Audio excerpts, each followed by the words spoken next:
Ina, podcast.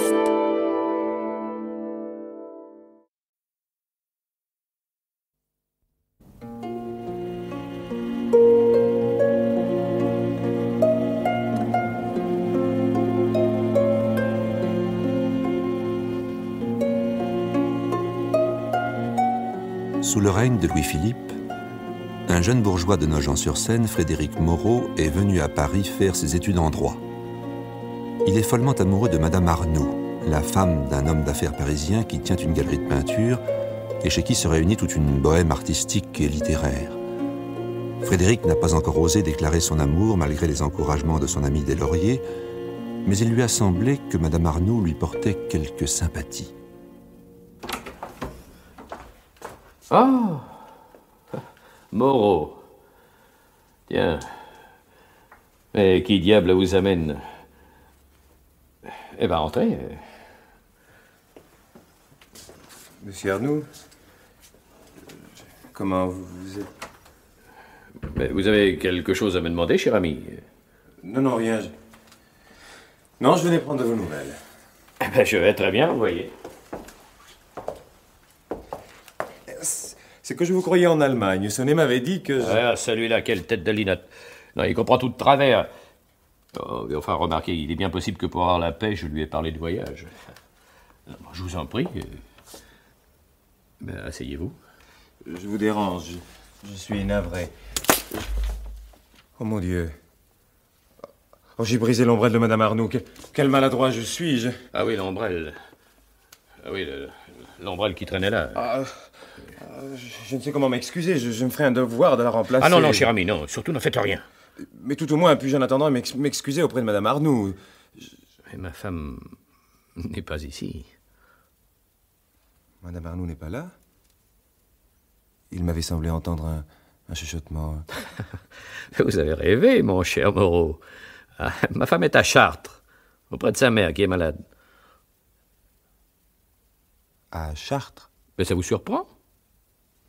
Moi, non. Non, pourquoi? Non, pas le moins du monde. Eh bien, je vais vous quitter.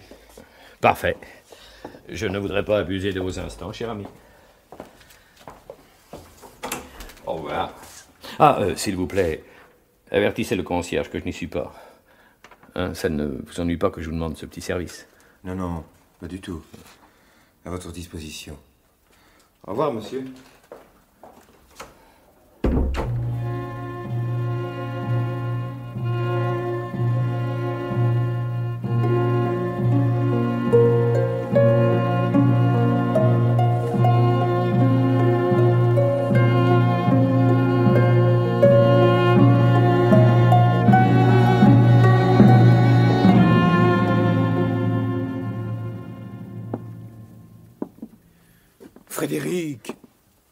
Frédéric, secoue-toi un peu, voyons. Tu me désoles à tourner là en rond comme un prisonnier dans son cachot. 3 mois que je ne l'ai pas vu. 3 mois. Et qui t'obligeait à passer tes vacances à Paris? Tu n'avais qu'à retourner à Nogent-sur-Seine, comme ta mère te l'avait demandé. Et là-bas, tu aurais travaillé, au moins. Je ne peux pas travailler. Et tu passes des heures au balcon à regarder quoi? La Seine qui coule, les blanchisseuses qui battent le linge, les gamins qui s'amusent. Ou alors tu erres au quartier latin ou sur les boulevards, interminablement. On ne perd pas mieux son temps. Je sais, mais... Et tu te couvres de ridicule en allant demander à Arnoux tous les 2 jours si sa femme est rentrée, si la mère de madame va mieux, si la petite va bien. Et le comble, c'est qu'Arnoux t'invite à dîner au restaurant, attendri par tant d'affection, et que tu te crois obligé de lui rendre la politesse. Je ne suis pas jaloux d'Arnoux. Il manquerait plus que ça. Je peux tout supporter, tout, si je suis sûr de la revoir. Où tout cela te mènera-t-il? Est-ce que tu songes sérieusement à vivre avec elle? À la tutoyer? À te tenir à ses genoux? À en faire ta... Tais-toi. Pas une seconde, je ne peux cesser de penser à elle. Pour moi, toutes les rues de Paris conduisent vers sa maison. Les dentelles, les diamants que je vois dans les boutiques, je les imagine cousus à son corsage, brillant dans ses cheveux. Si je regarde un tableau au Louvre, je la vois coiffée d'un hennin, brillant derrière un vitrail. Paris est comme un immense orchestre autour d'elle. Et à l'idée qu'elle pourrait ne plus revenir, j'ai comme une angoisse en moi. Une angoisse intolérable. Que puis-je faire pour toi? Tu me gâches, mon Frédéric. Je redemande l'ancien. Je suis incapable d'action, je le reconnais. Je me réveille en larmes. Certains jours même, quand je vais le long des quais, je me demande pourquoi ne pas en finir. Un simple mouvement à faire, un cadavre à la dérive, un de plus, un de moins. Frédéric, tu ne peux pas te laisser abattre comme un enfant. Mais réagis. Va voir les filles s'il le faut. Oui, voilà, on se console des femmes vertueuses avec les autres. Samedi, il y a bal public à l'Alhambra. Je t'y entraîne, que tu le veuilles ou non. Je n'irai pas sans amis. Mais prenons aussi des amis, si tu veux. Tiens, je t'accorde même Rogimbard. Non, invitons plutôt Hussonnet et du Sardier. Soit. Et là, je me renie si tu ne te perds pas en compagnie d'un chapeau rose.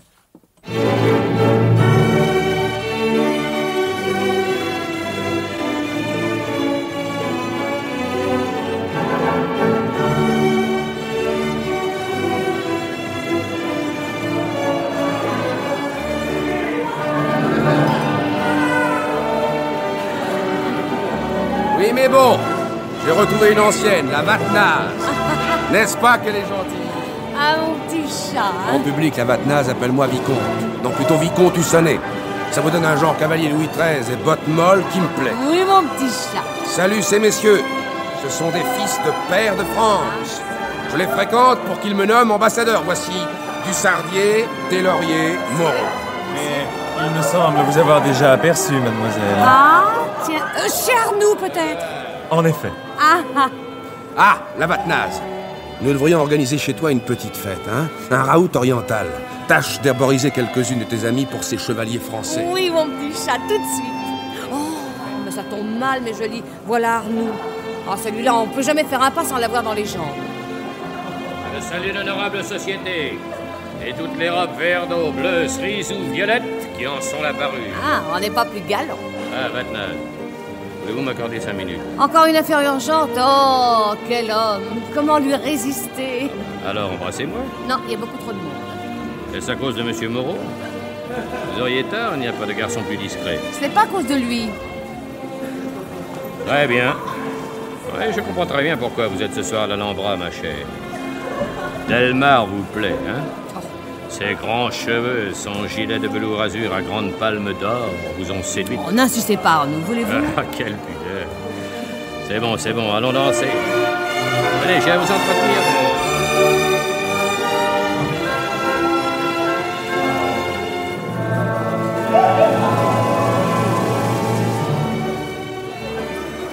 Dis, Frédéric, tu as vu Hussonnet avec son andalouse?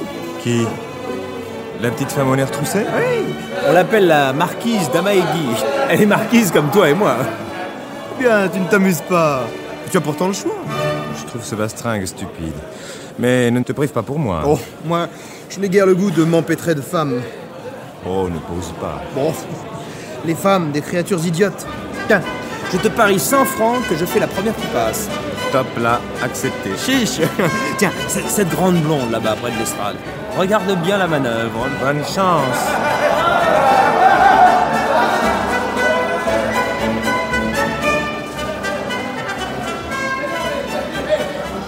Eh bien, Moreau, toujours seul?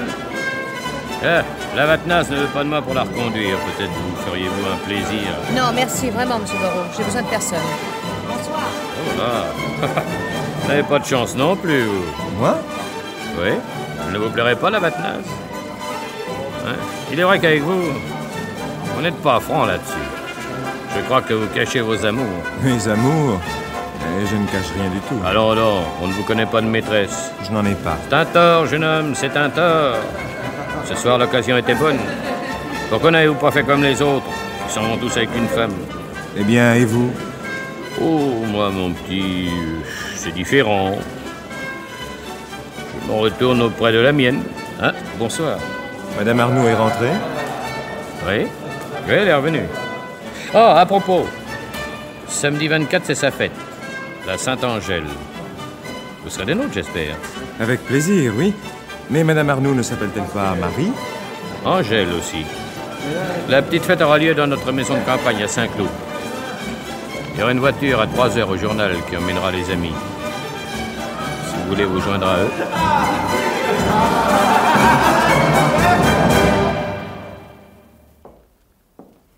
C'est gentil à vous, monsieur, d'être venu jusqu'à Saint-Cloud. Madame, c'est une joie pour moi. Je craignais d'être en retard. Oh, nos invités de Saint-Cloud ne sont pas encore arrivés. Les autres discutent comme d'habitude musique, peinture et barreau. Comment peut-on être tenté par la gloire du barreau? J'ai toujours admiré les orateurs. Je préfère la gloire de certains artistes. Pourtant, on doit sentir une plus forte jouissance à remuer les foules directement soi-même.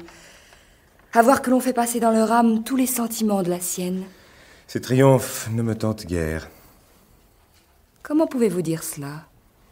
À dire vrai, je n'ai pas d'ambition. Ah, pourquoi? Il faut en avoir un peu. Vous croyez aux grands ambitieux? L'histoire vous intéresse? Ah oui, pas vous? En vérité, nous parlons comme deux académiciens. Y a-t-il d'autres sujets de conversation dont je puisse vous entretenir? Allons-nous entamer le chapitre des aventures sentimentales? Comme vous êtes amer, monsieur Moreau. Ah, Moreau! Comme je suis content. Je vous laisse à mon mari, il va vous montrer son domaine. Volontiers, mais nous allons d'abord vous débarrasser. Ah! Hein? Où avais-je la tête? Voulez-vous me permettre, madame, de vous offrir ce petit cadeau? Oh, voilà que vous avez fait des folies. Qu'est-ce que c'est? Vous ne devinez pas? Mon Dieu, non. Oh, une ombrelle. Qu'elle est belle. C'est une ombrelle chinoise.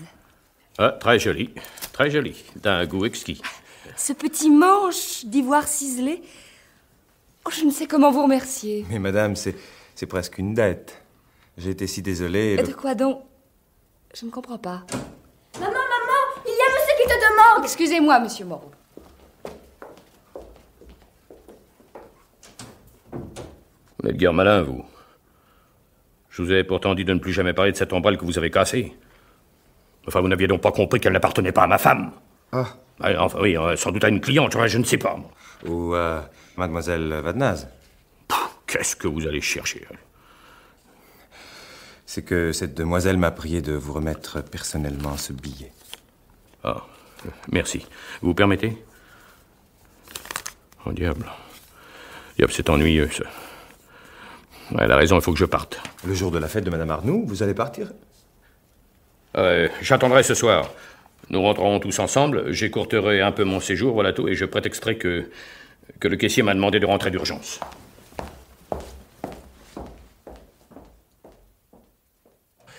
Dire qu'il trompe une femme pareille, qu'il lui joue la comédie. Ne t'en plains pas, c'est plutôt bien pour toi, non? Elle n'est pas aveugle, tu sais, elle me l'a dit. Oh, si vous en êtes aux confidences... En voiture, j'étais à l'intérieur avec elle et sa fille. Arnoux était avec Hussonnet sur le siège. Sa fille s'est endormie sur mes genoux. Mais elle va vous fatiguer, monsieur Moreau. Non, pas du tout, madame. Laissez-la moi, je vous en prie. Vous êtes bon, vous. Pourquoi? Parce que vous aimez les enfants. Pas tous. Quelques instants plus tard, à la lueur d'un réverbère, je me suis aperçu qu'elle pleurait. Vous souffrez, madame? Oui, un peu. C'est à cause de ce bouquet de roses que vous venez de jeter par la fenêtre de la voiture et que vous avez offert monsieur Arnoux ce soir. Oui. Mon mari avait enveloppé les tiges avec une lettre que j'ai le tort de lire. Le billet d'une créature. Je voudrais tant faire quelque chose pour vous. Taisez-vous. Si vous avez un peu de sympathie pour moi. Il n'y avait rien entre nous que la nuit, ce corps d'enfant étendu et un lien nouveau, une espèce de complicité. Alors, tu es heureux? Oh oui. Je vais travailler de toutes mes forces. Je veux être avocat. Elle préfère les orateurs aux peintres. Je veux qu'elle soit fière de moi. Ah, si tu le voulais réellement. Mais dans 10 ans, tu serais député. Dans 15, ministre. Mon vieux Charles, je vais t'étonner.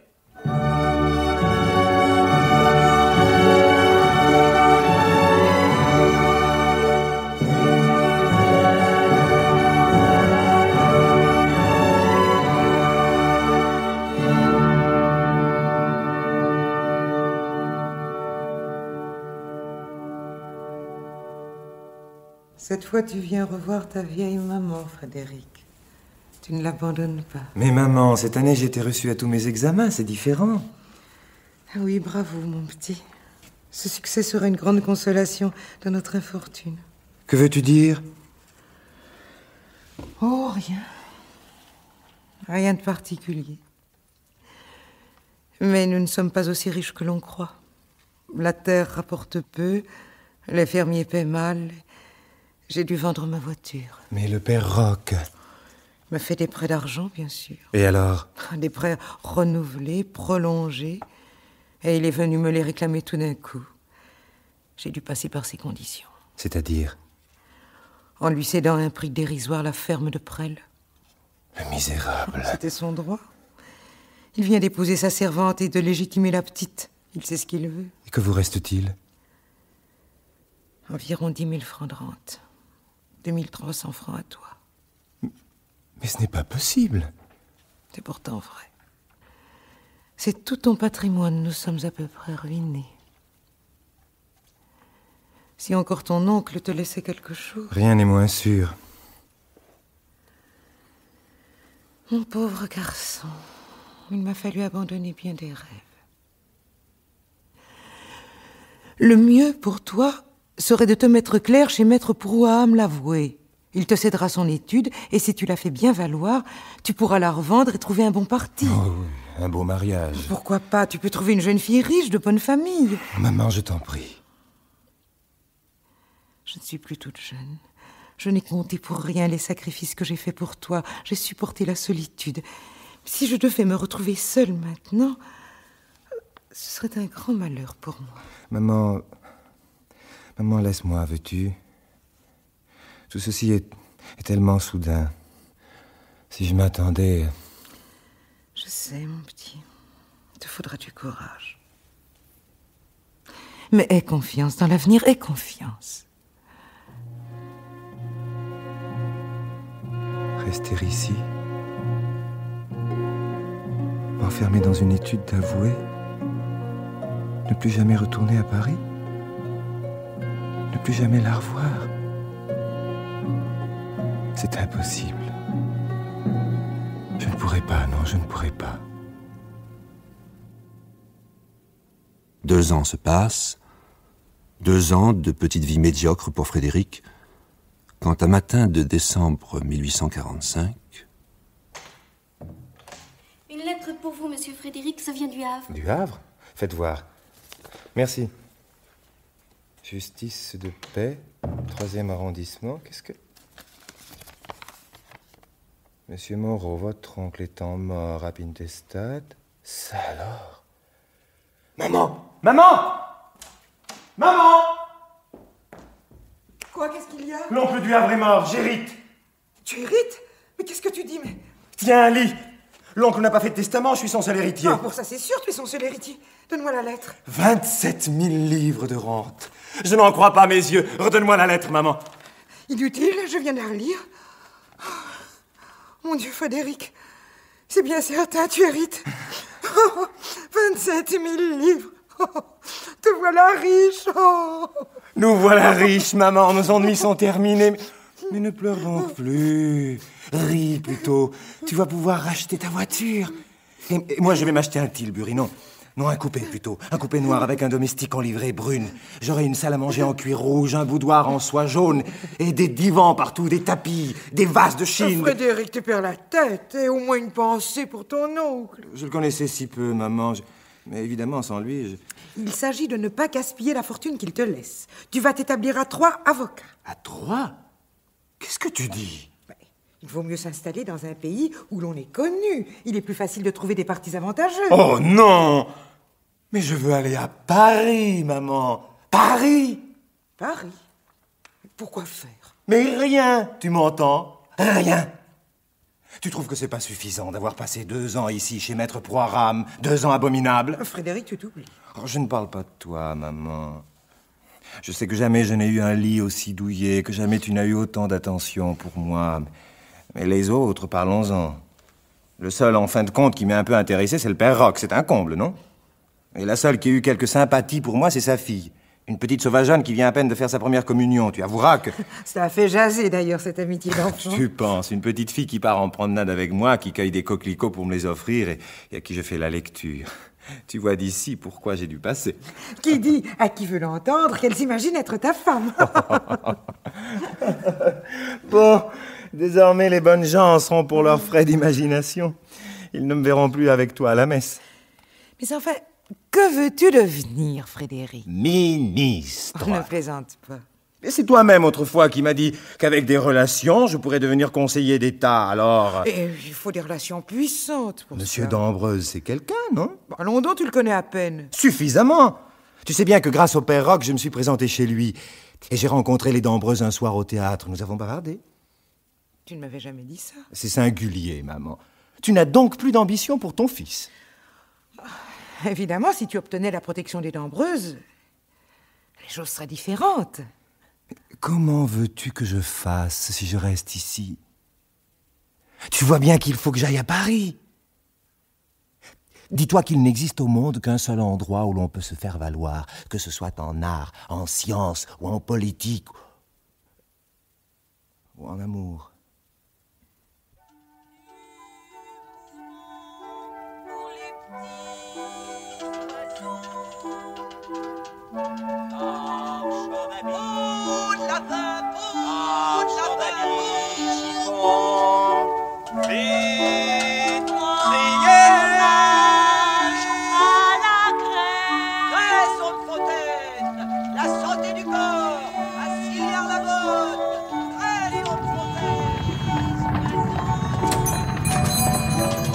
Pardon, madame. L'art industriel, ce n'est plus ici. Ah, je ne sais pas, monsieur. Je suis là depuis quelques mois seulement. Vous voyez, je fais commerce de mode. Avant moi, c'était un libraire. Vous n'avez jamais entendu parler de monsieur Arnoux? Ou d'une galerie de peinture? Non, non, ça jamais. Excusez-moi, madame. Mais de rien. À votre service, monsieur.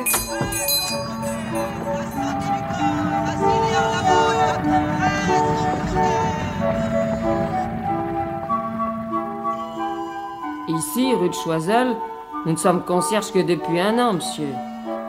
Nous n'avons pas connu d'Arnoux dans nos locataires. Non, non, pas ce nom-là.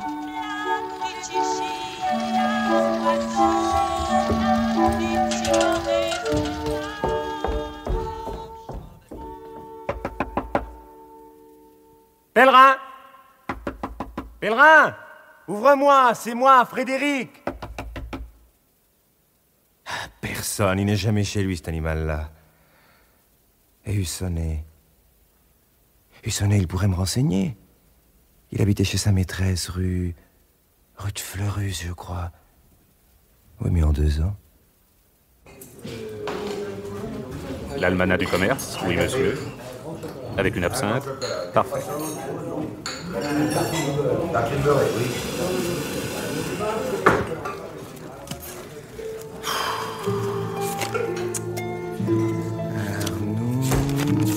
Là, André, François, Mars. Ah. Et il y a au moins 300 Arnoux, mais pas de Jacques Arnoux.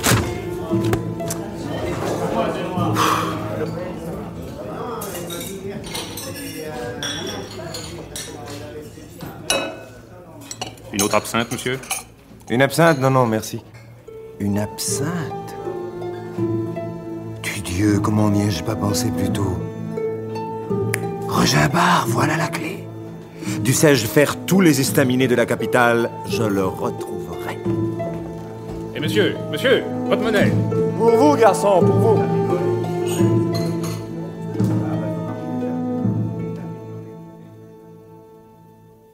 Moreau! Mais oui, c'est bien lui. Embrassons-nous, mon cher. Frédéric Moreau, ça pour une surprise. Marie, En revenant. Bonjour, monsieur Moreau. Je pensais que vous nous aviez oubliés. Qui, moi, vous oubliez? Vous êtes resté si longtemps absent. Des affaires m'ont retenu en province, mais cette fois, je reviens à Paris définitivement. Ah, les affaires. Et comment diable avez-vous pu dénicher notre adresse? Oh, par Régimbard. C'est lui qui m'a indiqué que vous habitiez maintenant 37 rue Paradis Poissonnière. C'est que depuis votre départ, il y a eu pas mal de changements. Ah. Tout d'abord, ce monsieur-là, que je me permets de vous présenter. Oh, mais comment vous avez eu un autre enfant? Ne le fais donc pas sauter comme ça, tu vas le tuer. Oh, pas de danger, n'est-ce pas, Pichounet? Allez, viens, Marie, prends-le. Venez, vous, là. Venez vers maman. Eh oui, l'art industriel, les tableaux, fini tout ça. À présent, mon cher, je suis marchand de faïence. Nous vivons ici une vie plus retirée, ma femme s'occupe des enfants. Oh, je ne vois plus guère les anciens. Pèlerin, non? Il se fait rare, celui-là aussi. Nous ne recevons plus comme autrefois. Oh, que voulez-vous faire dans une époque de décadence comme la nôtre? La grande peinture est passée de mode. Oui, d'ailleurs, on peut mettre de l'art partout. Ce qui compte, c'est le beau. Il faudra un de ces jours que je vous mène à ma fabrique. Tiens, et puisque vous êtes là, nous allons visiter le magasin. Je vais vous le montrer. Un autre Ah jour... écoutez, vous en avez pour 5 minutes. C'est ici, à l'entresol. Allez, je vous en prie, faites-moi ce plaisir. Venez. Oui.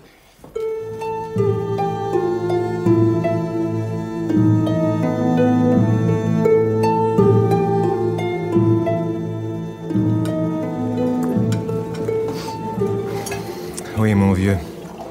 Elle dont j'ai tant rêvé au cours de ces longues années, occupée à délasser les brassières d'un mioche. Moi qui pensais à elle chaque jour, qui la voyais si jolie dans sa robe de velours noir, je l'ai trouvée engoncée dans une robe de chambre de mérinos gros bleu. Une vraie bourgeoise.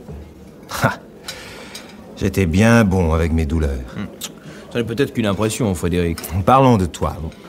Hein? Tu veux bien, des lauriers? Moi, ce n'est pas tellement intéressant. Tu sais que ces chameaux m'ont collé à l'agrégation? De vrais abrutis. Qu'est-ce que tu as présenté? Une thèse sur le droit de tester, où j'ai soutenu qu'on devait le restreindre autant que possible. Et pour le sujet de la leçon, la prescription. Le président n'a pas voulu m'entendre jusqu'au bout. Nous n'avons que faire, monsieur, de vos opinions politiques. Vous vous représenterez plus tard. Me représenter, non? Ils peuvent toujours m'attendre, les crétins. Mon pauvre vieux. Oh là là, j'en viens à regretter les jours où Desmoulins a poussé le peuple à la Bastille. Eh oui, on vivait dans ce temps-là. On pouvait s'affirmer, prouver sa force. De simples avocats commandaient à des généraux, des va-nu-pieds chasser les rois. Tandis qu'à présent... Ça peut changer? Mais ça changera, tu peux m'en croire. L'avenir est à nous. Elle reparaîtra, la terrible assemblée, dont après 40 ans votre tête est troublée. Colosse qui, sans peur, marche d'un pas puissant. Oh oui, oh ça t'amuse, toi, oui. Oh. Il est vrai que tu es capitaliste. Et que moi, je vis en donnant des répétitions, en fabriquant des thèses pour les autres. J'assiste aux séances de la parlotte des avocats. Si tu vois, la tête effrayée de certains quand je prends la parole. Et tu t'habilles comme Sénécal, avec un gros paletot doublé de flanelle rouge. Et que veux-tu? Nous sommes des révolutionnaires, des vrais. Ça ne peut pas durer. Le peuple souffre trop. Quand je vois dans la misère des gens comme Sénécal, des valeurs... Mais maintenant, nous ne sommes plus seuls. Tu es là. Charles, tu as besoin de quelque chose? Non, merci, mon vieux. Non. Non, mais... Il y a bien un projet qui pourrait devenir quelque chose de très solide si tu voulais t'y mettre. Qu'est-ce que c'est? Hussonnet a racheté le journal d'Arnoux. L'art industriel? Oui. Oui, ça s'appelle l'art maintenant. Un institut littéraire. C'est une société par action de 100 francs chacune. Capital social, 40 000 francs. Avec faculté pour chaque actionnaire de pousser là sa copie. Car la société a pour but de publier les œuvres des débutants. D'épargner aux talents naissants, au génie peut-être, les difficultés, etc. Ouais. Tu vois la blague. Oui, très bien. Alors, en haussant le ton, il y aurait là quelque chose à faire. Garder les mêmes rédacteurs, promettre aux abonnés la suite du feuilleton et leur servir un journal politique. Les avances ne seraient pas énormes. Qu'en penses-tu? Je ne dis pas non, mais il faut d'abord que mes affaires soient réglées. Oui, et que tu te mettes dans tes meubles, n'est-ce pas? Beau quartier, bel appartement, réception, le monde, quoi. Eh, pas si vite. Je monte d'abord ma garde-robe et puis, en effet... À nous deux, monsieur d'Ambreuse. Ah, j'aime te voir dans de pareilles dispositions, oui. Ça, c'est du sérieux. Alors les amours, fini, hein? Comme tu y vas. De toute façon, j'en aurai le cœur net.